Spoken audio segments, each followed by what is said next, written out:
India का future कहाँ देखते हैं? सर इंडिया के लोग जो हैं वो अपने कंट्री के साथ लॉयल हैं। वो करप्शन बहुत काम में इंडिया में करते हैं, लेकिन वो लेवल नहीं है जैसे पाकिस्तान में होता है।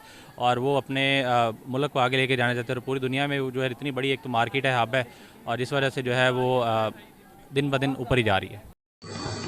नमस्कार दोस्तों, पाकिस्तान में आज सिर्फ इंडिया की तारीफ हो रही है। उसका कारण ये है कि पूरी दुनिया इन्फ्लेशन से लड़ रही है, और दूसरा, दुनिया में पॉल्यूशन हर जगह होता जा रहा है। आज भारत में इलेक्ट्रिक कार्स की रेवोल्यूशन आ चुका है। और जहाँ तक बात है इन्फ्लेशन का, तो जहाँ अमेरिका में 40 साल का रिकॉर्ड टूट चुका है, वहाँ इंडिया में इन्फ्लेशन जो है वो बिल्कुल लेवल के ऊपर है। ये देखकर वहाँ के जो लोग हैं वो हैरान हैं कि इंडिया इतनी तरक्की कैसे कर रहा है। आप भी इस चीज़ को देखेंगे तो आप भी कहेंगे कि इंडिया ने जो काम किया है वो काबिल तारीफ है। वहाँ पे लोग मोदी की तारीफ कर रहे हैं। तो आइए जरा देखते हैं कि वहाँ की जनता भारत और मोदी जी के बारे में क्या सोचती है और क्या कहती है। मेरा आज का जो टॉपिक है वो ये है कि महंगाई जो है बहुत हाइप पे है। 40 साल के बाद यूएसए में भी आज महंगाई इतनी ज़्यादा है, जहाँ कि पूरी दुनिया में महंगाई है, पाकिस्तान समेत। लेकिन एक मुल्क है जिसमें महंगाई नहीं है, वो है इंडिया। इंडिया में चीज़ें की मिकदार जो है वो उतनी ही है, और कॉस्ट जो है वो बढ़ने की बजाय कम हो रही है। पेट्रोल की कीमतें, गंदम, हर चीज़ की कीमतें जो है वो स्टेबल है। आप क्या समझते हो कि इंडिया समेत मतलब बाकी सारे जो मुल्क हैं उनमें महंगाई हो रही है, इंडिया में क्यों नहीं हुई?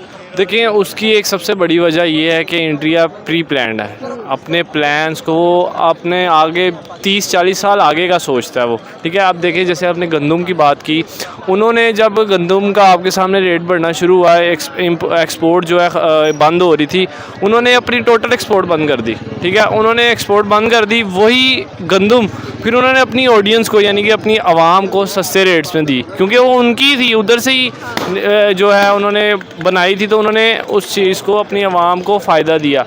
आज दें आप पेट्रोल की तरफ उन्होंने रशिया से पेट्रोल लिया, पहले कच्चा पेट्रोल लिया, और फिर उसके बाद उन्होंने भी उस चीज़ की भी एक्सपोर्ट बंद कर दी, और फिर वही पेट्रोल उन्होंने सस्ते दामों में अपनी आवाम को दिया।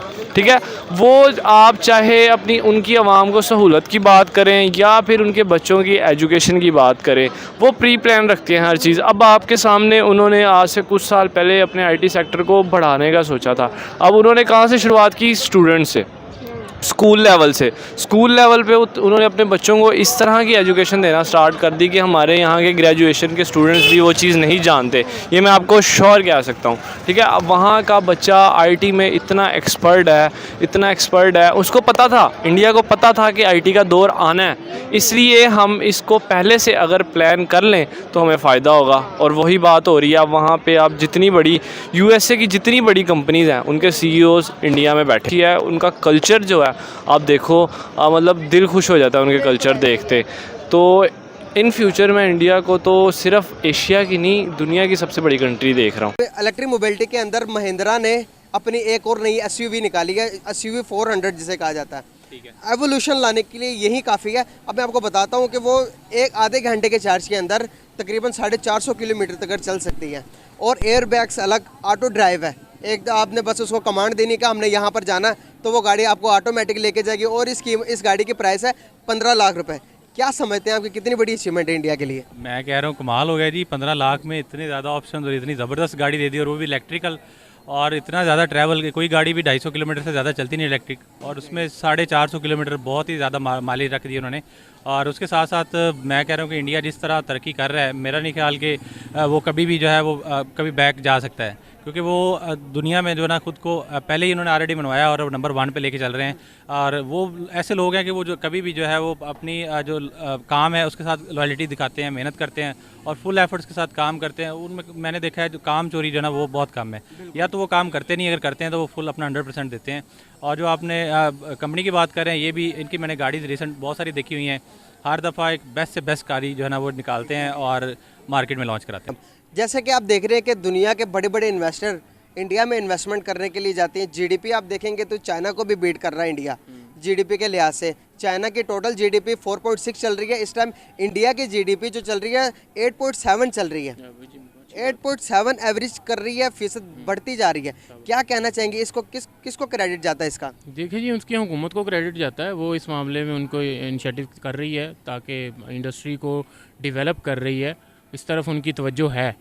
तो बाकी हमें भी चाहिए, हम पाकिस्तान में खड़े हैं लेकिन हम तारीफ़ इंडिया की कर रहे हैं, ज़ाहिर बात है अच्छे काम की तारीफ़ करनी चाहिए। कह रहे हैं कि अभी रिसेंटली टेस्ला भी इन्वेस्टमेंट करने के लिए तैयार है इंडिया में।